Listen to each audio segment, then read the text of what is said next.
जैसे कि आप सभी पता है कि यहाँ पे आप लोग का जो एडमिशन है वो बीएससी फर्स्ट सेमेस्टर में हो चुका है और अब आप लोग यहाँ पे अपनी 12th की जर्नी कंप्लीट करके आप ग्रेजुएशन की जर्नी में आ चुके हो। यानी कि हम बात करते हैं बीएससी में आप लोग एडमिशन ले चुके हो, आप इंडिया की किसी भी यूनिवर्सिटी से हो, किसी भी कॉलेज में एडमिशन लिए हो।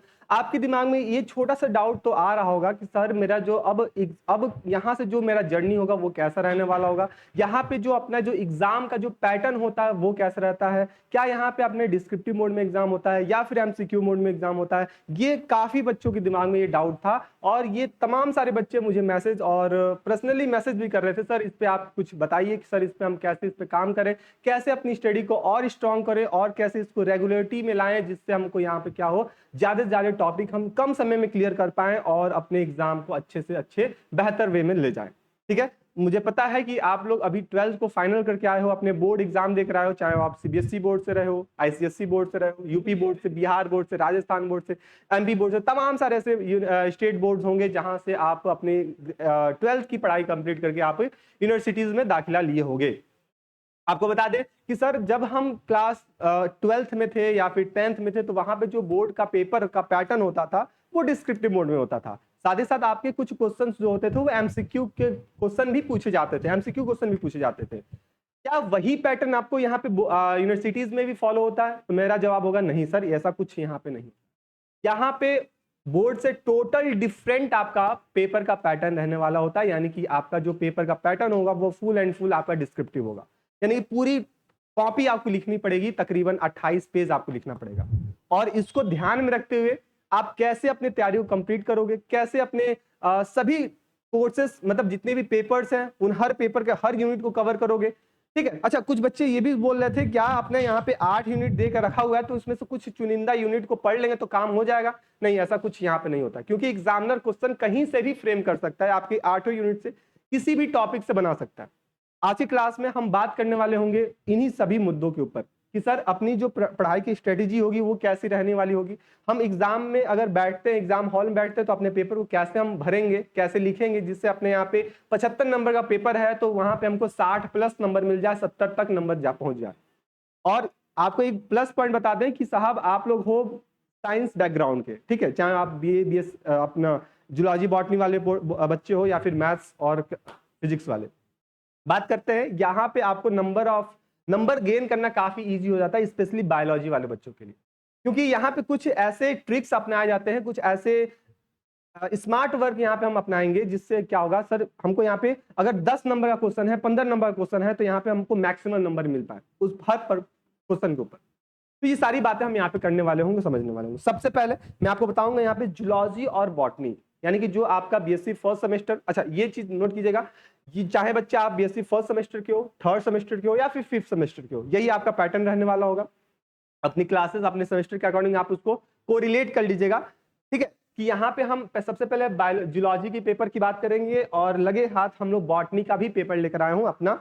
यहाँ पे हम लोग ये देखेंगे कि सर जो 75 नंबर का जो पेपर है इसमें नंबर ऑफ क्वेश्चंस कितने होते हैं, क्या सभी क्वेश्चन को अटेम्प्ट करना होता है या फिर जो लॉन्ग क्वेश्चन है उसमें से कितने क्वेश्चन हम अटेम्प्ट करें, कितनों को हम स्किप कर सकते हैं, डायग्राम कहाँ कहाँ बनाना है, फ्लो डायग्राम कहाँ बनाने हैं, है ना, हेडिंग करके हमको कहाँ लिखना है, ये सारी बात मैं आपको यहाँ पे बताऊंगा। ठीक है, ध्यान से क्लास को देखते रहिएगा। उम्मीद है मेरी वॉइस आप तक प्रॉपर पहुंच रही होगी और आप सभी लोग क्लास में पेन पेपर फोकस लेकर बैठ गए होंगे, जिससे पूरी कॉन्सेंट्रेशन आपकी क्लास पर रहेगी। अब एक एक बात को आप ध्यान से समझने की कोशिश कीजिएगा।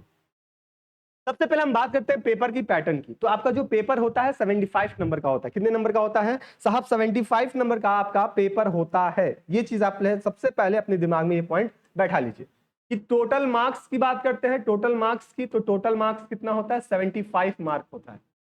ठीक है, 75 मार्क्स का आपका टोटल एग्जाम होता है, थ्योरी एग्जाम होता है, और बचा आपका 25 नंबर आपका इंटरनल के बेसिस पे आपके कॉपी प्रैक्टिकल जो फाइल होते हैं या फिर आपका जो भी इंटरनल एग्जाम होता है किसी यूनिवर्सिटीज में, उसके बिहाफ पे आपको वहां पे 25 नंबर प्रोवाइड किए जाते हैं। खैर हमको यहाँ पे मुद्दा है सर 75 नंबर की बात है। ठीक है, तो आप बताएंगे सर आपका जो पेपर होता है वो 3 सेक्शन में डिवाइड हुआ रहता है। कितने पार्ट में डिवाइड होता है सर? 3 पार्ट में डिवाइड होता है, सेक्शन ए, सेक्शन बी और सेक्शन सी। ठीक है, सेक्शन ए, सेक्शन बी और सेक्शन सी में आपका क्या होता है, यहाँ पे आपका पेपर डिवाइड हुआ रहता है। सबसे पहले सेक्शन ए जो होता है, यहाँ पे जितने भी क्वेश्चंस पूछे जाते हैं, यानी कि आपके क्वेश्चन नंबर 1, क्वेश्चन नंबर 1 को ध्यान समझिएगा, आप किसी भी सेमेस्टर के हो यही पैटर्न जो वो आपका फॉलो किया जाएगा, ठीक है, यही पेपर। जैसे सबसे पहले सेक्शन ए में आते हैं तो आपका क्वेश्चन नंबर 1 मिलता है, और क्वेश्चन नंबर 1 में आपको 4 क्वेश्चन मिलते हैं। क्वेश्चन नंबर 1 में आपको कितने क्वेश्चन करने को मिलते हैं? 4 क्वेश्चन करने को मिलते हैं, और यहाँ पे 4 क्वेश्चन में, है ना, 4 क्वेश्चन मिलते हैं या फिर 3 क्वेश्चन मिलते हैं। आपको हर क्वेश्चन आपके 3-3 नंबर का होता है, यानी कि 15 नंबर का आपका पहला क्वेश्चन होता है, और ये क्वेश्चन आपका कंपलसरी है, आपको एकदम किसी भी हालत में आपको करना है तो करना है, आप इसको स्किप नहीं कर सकते। यहाँ पे जितने भी 3 क्वेश्चन 4 क्वेश्चन दिए रहेंगे, ठीक है, अलग अलग किसी यूनिवर्सिटी में 3 क्वेश्चन, एक में 3 दिए रहते हैं, किसी में 4 दिए रहते हैं, लेकिन नंबर यही वेरीज करता है, 3-3 नंबर का, 2-2 नंबर का ये नंबर क्वेश्चन रहता है, यानी कुल मिलाकर 15 नंबर का ये आपका सेक्शन ए का पोर्शन रहने वाला होता है, ठीक है, जिसको हम क्या बोलते हैं? वेरी शॉर्ट सेक्शन कहते हैं। अभी मैं बताऊंगा कितना पेज लिखना है, क्या क्या ऐड ऑन करना है, सारी बताऊंगा, लेकिन उससे पहले देख लो यहाँ पे सेक्शन ए में कितने क्वेश्चन होंगे? 4 क्वेश्चन होंगे, और आपके यहाँ पे 15 नंबर के आसपास में आपको ये पूरे क्वेश्चन मिलते हैं। सेक्शन बी की बात करते हैं तो सेक्शन बी में 1, 2, 3 क्वेश्चन आपको प्रोवाइड होते हैं, जिसमें से आपको कितने क्वेश्चन करने होते हैं? तो आपको यहाँ पे 2 क्वेश्चन अटेम्प्ट करने होते हैं, ठीक है, 2 क्वेश्चन का अटेम्प्ट करना, मतलब कि यहाँ पे आप क्वेश्चन नंबर 2 का अटेम्प्ट कर सकते हो, 4 का अटेम्प्ट कर सकते हो, या फिर आप 2 को अटेम्प्ट कर सकते हो, 3 को ले सकते हो, या फिर 4 और 3 को ले सकते हो। लेकिन शर्त यहाँ पे क्या होगा? शर्त यहाँ पे ये होगा कि आपको इनमें से क्या क्या क्वेश्चन करने होंगे। देखो ध्यान से समझिएगा, इनमें से आपको क्या क्या करना होगा। सबसे पहले ये आप ध्यान से यहाँ पे कोरिलेट कर लीजिएगा। जैसे मान के चलो हम क्वेश्चन नंबर 2 को सिलेक्ट करते हैं, कि चलो हम क्वेश्चन नंबर 2 सेलेक्ट करेंगे, तो यहाँ पे आपको इसका पार्ट 1 और पार्ट 2 दोनों को क्या करना होगा? कंप्लीट करना होगा, यहाँ पे दिखाना होगा, करके दिखाना होगा, ठीक है, ठीक। या फिर आपको आपके अलग यूनिवर्सिटीज का अलग अलग पैटर्न होता है। जैसे कि यहाँ पे क्या दिया है कि इस अगर क्वेश्चन नंबर 2 सेलेक्ट किए हो तो क्वेश्चन नंबर ए और बी में से दोनों कोई एक क्वेश्चन कर सकते हो, यहाँ पे और दिया है। लेकिन कुछ ऐसे भी यूनिवर्सिटीज के पैटर्न होता है, जैसे यहाँ पे 2 और 3 के बीच में और लगा देगा, यानी कि 2 करोगे तो दोनों करोगे, और 3 करोगे तो दोनों करोगे, ठीक। बात समझ रहे हो क्या करना चाह रहा हूं? कि यहाँ पे जैसे मान के चलो क्वेश्चन नंबर 2 लिखा हुआ है, और यहाँ पे क्वेश्चन नंबर 2 में ए है और क्वेश्चन नंबर 2 में बी है, तो आप अगर आप क्वेश्चन नंबर 2 को करना सोच रहे हो तो आपको ए और बी दोनों वाले पोर्शन को करना होगा। या फिर कहीं कहीं आपको ऐसा मिलता है, जैसे डीडी वाले बच्चों को पता है यहाँ पे और दे देता है, तो यहाँ पे आप क्वेश्चन नंबर 2 में क्या चाहे ए करो चाहे बी को करो। या फिर आप क्वेश्चन नंबर 4 को अटेम्प्ट कर रहे हो, तो यहाँ पे ए और बी दिया है, तो इनमें से कोई एक अटेम्प्ट करो, जो कि आपका यहाँ पे शॉर्ट नोट में पूछा जाता है। जैसे मैं बोलता हूँ ना शॉर्ट नोट क्वेश्चन, तो शॉर्ट नोट वाले यही होते हैं, और ये आपके तकरीबन कितने नंबर के होते हैं? 5-5 नंबर के पूछे जाते हैं। कितने नंबर के पूछे जाते हैं? 5-5 नंबर के पूछे जाते हैं। फिर बारी आती है सर सेक्शन सी की। फिर बारी आती है किसकी? सेक्शन सी की आती है। आप देखो 1, 2, 3, 4 क्वेश्चन होते हैं, जिसमें से आपको 3 क्वेश्चन करने होते हैं। क्वेश्चन नंबर सेक्शन सी में आते हैं, तो सेक्शन सी में आपको कोई भी 2 क्वेश्चन करने होते हैं, कोई भी 2 क्वेश्चन करने होते हैं, जैसे कि 6, 7, 8, 9, यानी कि आपके पास इतने क्वेश्चन है, इसमें से कोई 2 क्वेश्चन आप इसको अटेम्प्ट करोगे लॉन्ग के लिए, और यहाँ पे जो नंबर रहता है वो आपका 10 नंबर का क्वेश्चन होता है, 10 नंबर का या फिर 12 नंबर 15 नंबर का, आपका ये वेरीज होता है, ठीक है। तो ये आपका पूरा एग्जाम मतलब क्वेश्चन का पैटर्न होता है, जहां पे आप क्या करते हो? अपने क्वेश्चन को अटेम्प्ट करते हो। अब बात करते हैं इसी तरह आपका सेम टू सेम आपका बॉटनी की भी बात की जाए, तो जो सेक्शन ए, सेक्शन बी और सेक्शन सी में डिवाइडेड होता है, ठीक है। ये सारी बातें आपको यहाँ पे देख लीजिए। अब बात को ध्यान से समझिएगा, ठीक है। ये पेपर का पैटर्न हुआ, पेपर में आपको दिखा दिया सर पेपर कैसे पूछे जाते हैं। तो ये कुछ सीक्वेंस में आपको पेपर होते हैं, जो कि आपके ऑप्शनल होते हैं, आपको वहां से करना होता है। बात करते हैं सर कितने क्वेश्चन, कितने नंबर ऑफ सीट्स रहता है, और कितना हम यहाँ पे अटेम्प्ट करेंगे जिससे हमको यहाँ पे फुल मार्क्स मिलेगा। तो आपको ऑलरेडी पता है सर टोटल नंबर कितने का है? 75 मार्क्स का है। कितने का है? 75 मार्क्स का है। अब आप बात को ध्यान समझिएगा।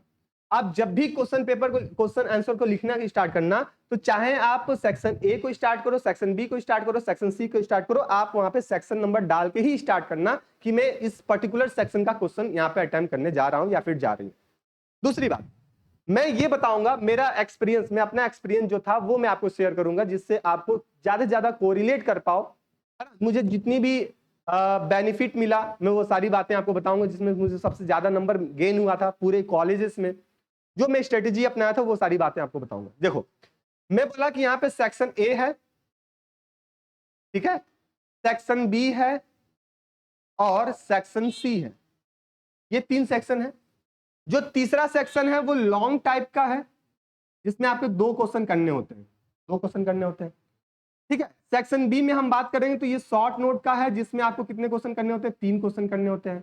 और सेक्शन ए में आपको क्या मिलता है, वेरी शॉर्ट मिलता है, जिसमें आपको 4 क्वेश्चन अटेम्प्ट करने होते हैं, ठीक है। तो 4 3 7 8 9, 8 9 या फिर 9 क्वेश्चन आपको अटेम्प्ट करना होगा 28 पेज में, ठीक है। 9 क्वेश्चन अटेम्प्ट करने हैं आपको 28 पेज में। अब बात को ध्यान समझिएगा, मैं क्या करता था, जब भी मुझे क्वेश्चन पेपर मिलता था तो मैं यहाँ पे अपना जो सेक्शन सी है वहां से स्टार्ट करता था, मैं लॉन्ग टाइप वाला। तो सबसे पहले मैं हेडिंग डालूंगा क्या, सेक्शन सी। तो अच्छा सा बीच में हेडिंग डालता था, सेक्शन सी।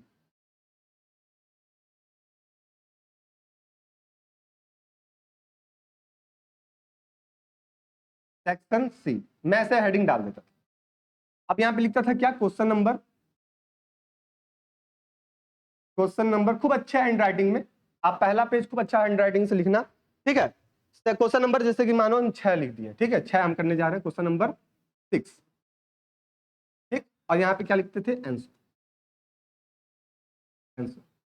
ठीक है। ऐसे में क्या करता था, यहाँ पे ऐसे कर देता था। अब हम अपने पेपर में ना 2 ही पेन ये इस्तेमाल करते हैं, एक ब्लैक और ब्लू, अदर कोई कलर इस्तेमाल नहीं करता था, ठीक है। और कई सारे ऐसे बच्चे होते हैं जो अलग अलग कलर से इस्तेमाल करते हैं, जिससे वो कॉपी अच्छी नहीं दिखती है। तो मेरा मानना है कि आप 2 ही कलम इस्तेमाल कीजिएगा, ब्लैक और ब्लू, ठीक है। ब्लैक से आप हेडिंग डालिएगा, ब्लू से अपनी जो भी मटेरियल है उसको नोट कीजिएगा। जैसे कि आपको एक सिंपल सा एग्जांपल बताता हूं, जैसे कि यहाँ पे क्वेश्चन नंबर 6 में ये पूछा गया है, describe the structure and function of, क्या दिया गया है, describe the structural and functional of, यहाँ पे क्या दिया है, कहां गया, structure and function of plasma membrane, cell junction and endomembrane system. Explain the endocytosis and exocytosis in detail with the suitable diagram. ये क्वेश्चन नंबर 6 की बात बता रहा है, किससे बता रहा है सर, क्वेश्चन नंबर 6 बता रहा है। अब मैं बोलूंगा कि चलो ठीक है, मैं क्वेश्चन नंबर 6 का अटेम्प्ट करूंगा, लेकिन इसके बारे में सारी बातें मुझे बतानी पड़ेगी, ठीक है। तो क्या क्वेश्चन है, मुझे पूछा गया कि describe the structural and functional of plasma membrane, यानी प्लाज्मा मेम्ब्रेन के बारे में जितनी भी बातें मुझे पता है वो सारी बातें मैं यहाँ पे एग्जामिनर को सामने एक्सप्लेन करूंगा, ठीक। तो मैं क्या करूंगा, देखो सबसे पहले मैं यहाँ पे इतना डाल दिया। अब मैं क्या करूंगा, यहाँ पे क्या करूंगा, यहाँ पे हेडिंग डालता हूं प्लाज्मा मेम्ब्रेन, तो अच्छा सा प्लाज्मा मेम्ब्रेन, ठीक है। और इसको खूब अच्छे से यहाँ पे बबलिंग कर देते थे, अंडरलाइन कर देते थे, जिससे ये थोड़ा सा अट्रैक्टिव दिखता था। इतना कर दिए। अब मैं यहां से क्या करता था, यहाँ पे डालता था इंट्रोडक्शन, और इंट्रोडक्शन डाल के प्लाज्मा मेम्ब्रेन के बारे में जितनी भी बातें पता है बेसिक, वो सारी बातें हम एक पैराग्राफ में उसको कंप्लीट कर देते हैं। खूब अच्छे हैंड राइटिंग में एक पैराग्राफ में क्या करता था, यहाँ पे मैं इसको लिख के कंप्लीट कर देता, ठीक है। एक पैराग्राफ में क्या करूंगा, इसको लिख के कंप्लीट कर दूं, ठीक। इतना लिख दिया। अब फिर मैं हेडिंग डालूंगा स्ट्रक्चर ऑफ प्लाज्मा मेम्ब्रेन, क्योंकि हमसे स्ट्रक्चर बात की जा रही है, स्ट्रक्चर ऑफ प्लाज्मा मेम्ब्रेन, ठीक है। फिर एक बीच में सेंटर हेडिंग डालते थे स्ट्रक्चर ऑफ प्लाज्मा मेम्ब्रेन। अब जैसे structure of plasma membrane heading डाले, इसको हम क्या कर दिए, बबलिंग कर दिए। और यहाँ पे जितनी भी बातें हमको स्ट्रक्चर के बारे में पता है, तो उसको हम 2 तरीके से लिखते थे, या तो हम पॉइंट पॉइंट करके लिखेंगे, the following structure of plasma membrane are has given below, ऐसे करके हम 4 5 पॉइंट 10 पॉइंट जितना भी पॉइंट पता है मुझे वहां पे लिख दूंगा। और फिर ये पॉइंट लिखने के बाद मैं जितनी भी बातें ये लिखा रहता था उसका एक पैराग्राफ लिख देता था। उसका मत मान के चलो, इसमें हम लिखे थे ना कि स्ट्रक्चर ऑफ प्लाज्मा मेम्ब्रेन में, कि इसको हम क्या बोलते हैं, इसको हम सेल मेम्ब्रेन के नाम से भी जानते हैं। एनिमल का ये सबसे आउटर लेयर होता है। फिर अगले पॉइंट में सर इसमें ये by layer, lipid by layer का होता है। यहाँ पे प्रोटीन का इंटीग्रल प्रोटीन और पेरिफेरल प्रोटीन होते हैं। ये सारी पॉइंट हम पॉइंट कर करके इसको लिख लिए। और यही सारी बातें हम क्या करते हैं, 2 से 3 लाइन में पैराग्राफ करके लिख देता था, ठीक है। या फिर उससे भी काफी अट्रैक्टिव बनाने के लिए ये 10 पॉइंट लिखे, 5 पॉइंट लिखे, और यहां पे क्या किया, मैं प्लाज्मा मेम्ब्रेन का एक अच्छा सा डायग्राम बना दिया, क्या किया, देखो सबसे पहले यहाँ पे मैं क्या किया आपको, यहाँ पे हेडिंग डाले, इंट्रोडक्शन डालने के बाद एक पैराग्राफ लिखे, फिर हेडिंग डाले स्ट्रक्चर ऑफ प्लाज्मा मेम्ब्रेन, इसमें हम 10 पॉइंट 5 पॉइंट जितना भी मुझे पता है लिख दिया, और उसके बाद क्या किया, मैं इसका डायग्राम बना दिए, और डायग्राम बनाने के बाद इसकी पूरी अच्छे से लेवलिंग कर दी। जितनी बातें पता है हेडिंग में क्या कर दिया, मैं उसको लेवलिंग कर दिया डायग्राम में। और ये काफी इंपॉर्टेंट, काफी प्लस पॉइंट रहता है, जितने भी बायोलॉजी वाले बच्चे होते हैं उनको डायग्राम बनाओ, और डायग्राम बनाने के साथ साथ उसकी लेवलिंग कर दो, चाहे वो जूलॉजी की बात करें, बॉटनी की बात करें। इतना काम हो गया। अब जितना पॉइंट में लिखा था उसको हम क्या करते थे, यहाँ पे 4 से 5 लाइन में इसको हम लिख देते थे, 4 से 5 पॉइंट, हो गया खत्म, स्ट्रक्चर का काम खत्म। फिर अगला हेडिंग डालेंगे फंक्शंस ऑफ, बीच में फंक्शन ऑफ प्लाज्मा मेम्ब्रेन। फिर फंक्शन हमको जितना पता है 5 6 7 10 पॉइंट जितना पता है वो सारे पॉइंट को हम क्या करते थे, फिर से लिख देते थे, और उसके बाद एक पैराग्राफ छोटा सा उसकी समरी लिख देते थे। तो ये करने के बाद आपको इस तरह करने, अगर ये ध्यान रखना कि अगर लॉन्ग क्वेश्चन की बात करें तो लॉन्ग क्वेश्चन या तो आपकी यूनिवर्सिटीज में 10 नंबर में पूछे जाते हैं या फिर 15 नंबर का पूछा जाता है। 10 या 15 नंबर का आपका मैक्सिमम हार्डली पूछा जाता है, ठीक। तो इसके लिए आप 4 पेज तक, 3 से 4 पेज अप्रोक्स लिखोगे, तब जाके आपको यहाँ पे प्रॉपर तरीके से सारी बातें वहां पे आप क्या कर पाओगे, एक्सप्लेन कर पाओगे। अब ये नहीं कि कुछ भी बातें लिखते जा रहे हैं, कुछ भी बातें लिखते जा रहे हैं, ऐसी बात यहाँ पे नहीं करना। आपको प्रॉपर तरीके से जो जो हमको पॉइंट पता है 2D पॉइंट करते करते सारी पॉइंट को हमको यहाँ पे लिखना है, ठीक है। मतलब कि लॉन्ग की बात कर रहे हैं तो लॉन्ग में तकरीबन 3 से 4 पेज तक हमको यहाँ पे लिखना होगा, तब जाके हमको यहाँ पे 10 नंबर का है तो 8 नंबर 9 नंबर मिलेगा, 15 नंबर का है तो 12 नंबर 13 नंबर मिलेगा, ठीक है। बात समझ रहे हो, ये पॉइंट आपको यहाँ पे ध्यान रखना। और ये पहला क्वेश्चन इसी तरह आप चाहे वो 7वां करो, 8वां करो, 9वां करो, आपको एक और क्वेश्चन करना होगा। तो ये बात हुई आपकी लॉन्ग आंसर। इसी तरह बात करते हैं शॉर्ट आंसर के लिए। शॉर्ट आंसर के लिए क्या करोगे, तो आप वही हेडिंग डालोगे, क्या अपना शॉर्ट का आंसर कर रहे हैं हम सेक्शन बी में, तो आप हेडिंग डालोगे सेक्शन बी, और सेक्शन बी में आप यहाँ पे डालोगे क्वेश्चन नंबर, चाहे वो दूसरा कर रहे हो दूसरा का ए कर दो और यहाँ पे आंसर लिख दो। अब जो क्वेश्चन पूछा गया है, अब देखो क्वेश्चन क्या पूछा गया था हमसे, क्वेश्चन क्या पूछा गया था, ध्यान रखिए यहाँ पे कहाँ गया, जैसे मानो यही, जैसे यहाँ पे हम मान के चलिए क्वेश्चन नंबर 5 की बात करें, ठीक है। क्वेश्चन नंबर 5 में क्या दिया है कि explain the innate and adaptive immunity and give difference between them. क्या दिया हमसे यहाँ पे, इननेट और एडाप्टिव इम्यूनिटी में डिफरेंस क्या है हमको ये बताना है, किसमें, पार्ट ए में। तो इसका हम पार्ट बी भी, या तो पार्ट ए करें या तो पार्ट बी करें। तो पार्ट ए कर रहे हैं तो पार्ट बी को स्किप कर सकते हैं, पार्ट ए कर रहे हैं तो पार्ट बी को, बी कर रहे हैं तो ए को स्किप कर सकते हैं, ठीक है। चलो एक चीज यहाँ पे देखिएगा कि अगर आप डीडीयू से हो, जिस भी पैटर्न में ये पैटर्न दिया रहता है जिस भी एग्जाम में, तो आपको क्या करना होता है, क्वेश्चन नंबर 2 भी अटेम्प्ट करोगे आप, 3 भी करोगे, 4 भी करोगे, 5 भी करोगे, बशर्ते यहाँ पे शर्त क्या होगा, तो 2 में दूसरे के में या तो ए वाला करो या तो बी वाला करो, तीसरा क्वेश्चन में या तो ए वाला करो या फिर बी वाला करो, ये आपको यहाँ पे बेनिफिट मिल जाता है। यानी कि 5 क्वेश्चन आपको, 3 क्वेश्चन अटेम्प्ट करने होंगे, 2 3 4 और 5। जैसे कि मान के चलो हम इम्यूनिटी वाली बात को हम यहाँ पे बता रहे हैं, ठीक है, इम्यूनिटी वाली बात को बता रहे हैं, तो हम कैसे लिखेंगे, देखो लिखेंगे कैसे, ये चीज आप बता दें। तो यहाँ पे हेडिंग डाल लियो, यहाँ पे मान के चलो 5 का ए हम लिख रहे हैं, ठीक है, 5 का ए लिख रहे हैं, तो आप यहाँ पे 5 का ए डाल, फिर यहाँ पे आंसर में क्या डालोगे, इम्यून सिस्टम की बात कर रहे हैं तो यहाँ पे डालोगे इम्यून सिस्टम। आप देखने पता ही चल जाए सर किस टॉपिक से क्वेश्चन है, इम्यून सिस्टम से है तो इम्यून सिस्टम हेडिंग डाल दोगे, और फिर इसी को इसको ऐसे बबलिंग करके इसको अंडरलाइन कर दोगे, और यहाँ पे हेडिंग डालोगे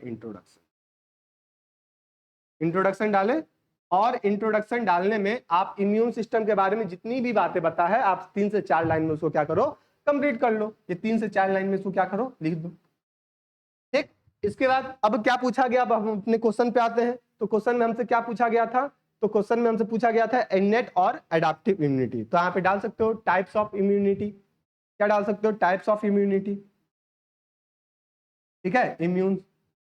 और यहाँ पे आप चाहो तो यहाँ पे फ्लो डायग्राम बना दो, तो सर यहाँ पे एडाप्टिव है और यहाँ पे पैसिव है, ठीक है। इनके बारे में जितनी पॉइंट पता है आप एक एक 2-2 पॉइंट लिख दो, फिर यहाँ पे एक एक 2-2 पॉइंट लिख दो, फिर एक नेक्स्ट हेडिंग डालोगे, क्या नेक्स्ट हेडिंग डालोगे यहाँ पे इननेट इम्यूनिटी, या फिर एडाप्टिव जो भी आपका है यहाँ पे, ठीक है। और फिर उसके बारे में आप पॉइंट बना बना के लिख दो, और फिर लास्ट में from the above explanation, from the, ये कंक्लूजन के लिए होता है, above explanation we can say that, और जो पॉइंट यहाँ पे लिखे हो उसको 2 से 3 लाइन में लिख दो, आपका यहाँ पे कंप्लीट बात हो गई। अच्छा, एक चीज ध्यान रखना कि जब हम शॉर्ट नोट की बात करते हैं तो यहाँ पे आपको 2 से 3 पेज लिखना होता है, 2 से 3 पेज। जब 2 से 3 पेज लिखते हो तो तब ये 5 नंबर में से आपको 4 नंबर आराम से मिल जाए। अब अपने बोर्ड वाला मत सोचिएगा सर 5 पेज है, 5 नंबर का है तो हम 1 से 2 पैराग्राफ लिखेंगे तो अपना काम हो जाएगा, नहीं, आपको नंबर वहां पे नहीं मिलेगा, क्योंकि एग्जामिनर को पता है कि आप ग्रेजुएशन के लेवल पे हो और यहाँ पे आपको डिटेल में सारी बातों को बतानी पड़ेगी, सारी बातों को डिटेल में एक्सप्लेन। तो ये चीज आप यहाँ पे ध्यान रखिएगा। इसी तरह वेरी शॉर्ट की बात करते हैं तो वेरी शॉर्ट में आपको चारों क्वेश्चन अटेम्प्ट करने हो तो हेडिंग डालिएगा वेरी शॉर्ट या फिर सेक्शन ए, जो भी चीज है आपका, ठीक है। और यहाँ पे क्वेश्चन नंबर 1 और फिर इसका आंसर, ठीक है। तो यहाँ पे ए करके अब जो भी पूछा गया है उसके बारे में आप 1 पेज लिख दोगे, आपके लिए सफिशियंट हो जाएगा। 3 नंबर है तो आराम से 2.5-3 नंबर आराम से मिल जाए, मतलब 1 पेज खड़ा खड़ा 1 पेज, फिर उसके पीछे 1 पेज, यानी कि इस तरह ये पैटर्न आप फॉलो करो तो आराम से जो 28 पेज आपको मिलता है कॉपी भरने के लिए, वो आराम से 28 पेज भर दोगे और आपकी पूरी कॉपी क्या हो जाएगी, भर जाएगी, पूरी कॉपी भर जाएगी। अच्छा, एक छोटा सा ट्रिक अपनाइएगा कि जितने भी क्वेश्चन पूछे जाएंगे वो चाहे वो शॉर्ट नोट के हों चाहे वो लॉन्ग नोट के हों, आप सभी क्वेश्चन में आप क्या करोगे, इंट्रोडक्शन लिखोगे, ठीक है, डायग्राम बनाओगे और साथ ही साथ यहाँ पे फ्लो डायग्राम भी बनाओगे। ये 3 काम तो करना एकदम मस्ट है। सबसे पहले आप इंट्रोडक्शन, फिर आप डायग्राम और फिर आप इसका फ्लो डायग्राम। फ्लो डायग्राम जो भी आप लिख रहे हो, जैसे टाइप्स लिख रहे हो तो टाइप्स जैसे मैं बताता हूँ ना कि ऐसे ऐसे 2 टाइप्स के हो गए, ठीक है, यहाँ पे एक लिख दिए, यहाँ पे लिख दिए, इसका एग्जाम्पल है तो एग्जाम्पल लिख दिए, एग्जाम्पल है तो एग्जाम्पल लिख दिए, ऐसे करके इसको फ्लो डायग्राम। डायग्राम जब भी बना रहे हो तो डायग्राम में आप लेबलिंग करोगे, क्या करोगे, लेबलिंग करोगे, उसकी नामकरण करोगे, ये मोस्ट है। अगर लेबलिंग नहीं करते हो तो यहाँ पे आपको नंबर नहीं दिया जाएगा, तो ये चीज आप यहाँ पे ध्यान रखिए, ठीक है। और जब भी आप पेपर लिखने बैठो तो आप ब्लैक और ब्लू पेन का ही इस्तेमाल करना। अच्छा, एक चीज, एक छोटा सा ट्रिक है आपके लिए, काफी अच्छा होगा। जब भी आप पेपर लिखने बैठो आप पूरे पेपर को भर दो, है ना, पेपर भर दो इन द सेंस कि पूरा अपना जवाब दे दो, और जवाब देने के बाद आपके पास 5 से 5 मिनट का समय बचेगा लास्ट में, या फिर 2 मिनट का समय बच रहा है। आप क्या करो, ब्लैक पेन ब्लू पेन से सारे क्वेश्चन को अटेम्प्ट किए हो, ब्लैक पेन से क्या करो, इसके नीचे कहीं कहीं कहीं कहीं क्या करो, ऐसा अंडरलाइन कर दो, ऐसा अंडरलाइन कर दो।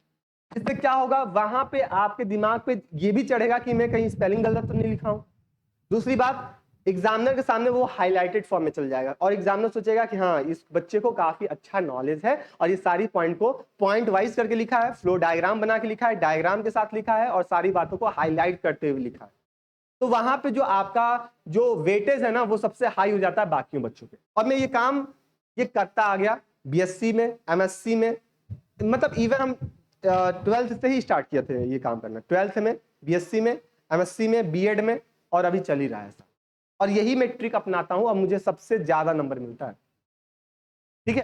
तो ये छोटे छोटे ट्रिक्स हैं जो कि आपको अपनाना चाहिए और आप अपने अपने पेपर को भी अच्छे से भर पाओगे और सारे जवाब को भी दे पाओगे। अब आपके दिमाग में ये आ रहा होगा कि साहब मैं ये इसको लिखूंगा कैसे, मुझे तो प्रॉपर तरीके से लिखना नहीं आता है। तो इसके लिए आपको प्रैक्टिस करना पड़ेगा साहब। और ये प्रैक्टिस कैसे होगा, जब तक आप डीप में एनालिसिस नहीं करोगे, डीपली आप सभी टॉपिक की स्टडी नहीं करोगे, तब तक ये काम नहीं हो पाएगा। और इसके लिए टारगेट गुरुकुल लेकर आया है आपके लिए यहाँ पे सारथी बैच, जो कि आपके सभी कोर्सेज के लिए, बीए, बीएससी, बीकॉम, बीएलएलबी, जो भी कोर्सेज है, जो भी अदर कोर्स के भी बच्चे देख रहे होंगे, स्पेशली हम बीएससी बायोलॉजी और मैथ्स की बात कर रहे हो, तो आप चाहे फर्स्ट सेमेस्टर में हो, थर्ड सेमेस्टर, फिफ्थ सेमेस्टर में हो, आपके लिए यहाँ पे सारथी बैच लाइव हो चुका है। करना कुछ नहीं है, प्ले स्टोर पे जाना है, वहां पे टारगेट गुरुकुल सर्च करना है, वहां पे जैसे ही आएगा आप ऐप को इंस्टॉल कर लीजिएगा। ऐप को इंस्टॉल करने के बाद आपने क्या कीजिएगा, वहां पे आपको रजिस्टर कर लीजिएगा। अब जो भी आपके कोर्स हैं उस कोर्स के अकॉर्डिंग आप रजिस्टर कीजिएगा। पेमेंट वाले ऑप्शन पे जाइएगा और पेमेंट वाले जैसे ही जाओगे तो वहां पे आज आपका इंडिपेंडेंस डे है, तो इसके लिए सभी को यहाँ पे हैप्पी इंडिपेंडेंस डे, ठीक है। और यहाँ पे आप एक कूपन कोड इस्तेमाल कर लीजिएगा, जिसका कूपन कोड होगा, कौन सा कूपन कोड, IND 15, क्या हो गया, IND 15। तो जैसे ये कूपन कोड इस्तेमाल करोगे आपको कोर्स का 15% जो होगा वो डिस्काउंट हो जाएगा। और ये जो ऑफर कल, आज 15 अगस्त है, बता दूं सर आज 15 अगस्त है, और ये जो ऑफर होगा वो 16 अगस्त तक होगा रात 12 बजे।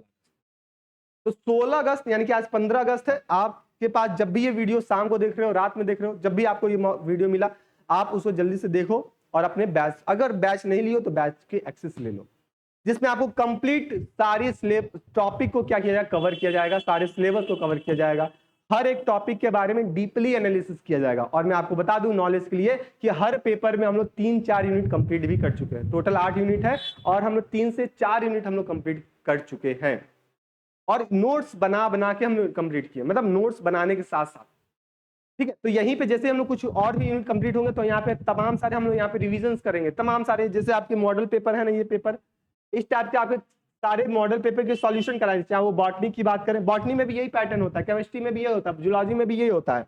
ठीक है, तो इस तरह से आपको यहाँ पे प्रैक्टिस कराए जाएंगे, आपको बताया जाएगा कि आपको पेपर में लिखना कैसे। ये तो हम यहाँ पे आपको नॉर्मल सा यहाँ पे डेमो दिखा दिया कि ऐसे ऐसे आपके पेपर होते हैं, और काफी बच्चे कंफ्यूज थे कि सर मेरा 75 मार्क्स का पेपर होगा तो मेरा पेपर का पैटर्न कैसा होगा, कितने नंबर ऑफ क्वेश्चन अटेम्प्ट करने हैं, ये सारी मैं बातें आपको बता दी। लेकिन प्रैक्टिस करने की बात होगी, डीपली एनालिसिस करने की बात होगी, सारे बेसिक कॉन्सेप्ट क्लियर करने की बात होगी, तो वो अपने इसी सारथी बैच में हम लोग कर रहे होंगे, और पिछले 2 से 3 साल से हम लोग कर भी रहे हैं। आपको ऑलरेडी पता है, जो बच्चा 5th सेमेस्टर में आ गया, अगर ये 5th सेमेस्टर वाला बच्चा वीडियो देख रहा है तो उसको ऑलरेडी पता है कि हम लोग जब भी बैच में पढ़ते हैं एकदम डिटेल में सारी बातों को कवर कर रहे होते हैं। ठीक है, तो जिस लहजे से हम लोग एमसीक्यू को क्लियर कर रहे थे उसी लहजे से हम यहाँ पे डिस्क्रिप्टिव वाले एग्जाम को भी क्लियर करेंगे, और उम्मीद है सभी बच्चों का 75 में से 60 प्लस नंबर यहाँ पे गेन करने वाले होंगे, 50 प्लस 60 प्लस नंबर गेन यहाँ पे होगा।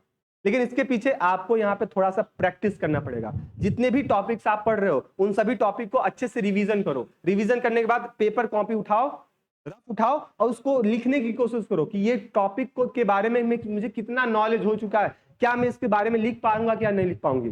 अच्छा, एक और बात बता दूं, कई बच्चे यहाँ पे और भी डाउट में थे, क्या मैं यहाँ पे हिंदी में लिख सकता हूं पेपर, हिंदी में पेपर लिख सकता हूं क्या? तो अपने सेटिस्फाई के लिए लिख सकते हो, लेकिन जो एग्जामिनर बैठ के आपका कॉपी चेक कर रहा होगा, क्या पता वो हिंदी उसको नहीं आता हो, और लाजमी है बीएससी में पढ़ने कौन हिंदी में पढ़ता है, सब इंग्लिश ही पढ़ते हैं। तो आप हिंदी को थोड़ा सा अवॉइड कीजिएगा।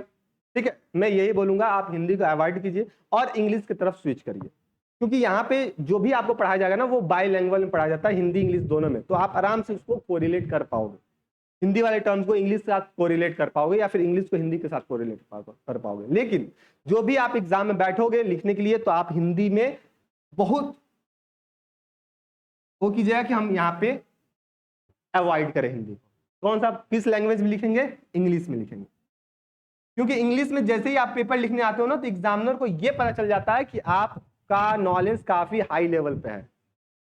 आप वहां पे कुछ पॉइंट, मतलब कुछ पॉइंट क्या, कुछ आगे पीछे लिख भी दोगे तभी वो वहां पे चल जाएगा, लेकिन हिंदी वाला पूरा ही, अगर एग्जामिनर कुछ नहीं पता हिंदी में, अब जैसे मुझे एक बात कर लो, मुझे हिंदी नहीं आता है, हिंदी टर्म्स नहीं आते हैं, तो मैं आप लिख के दोगे मुझे समझ भी नहीं आया कि बच्चा लिखा क्या है, सोच के देखो।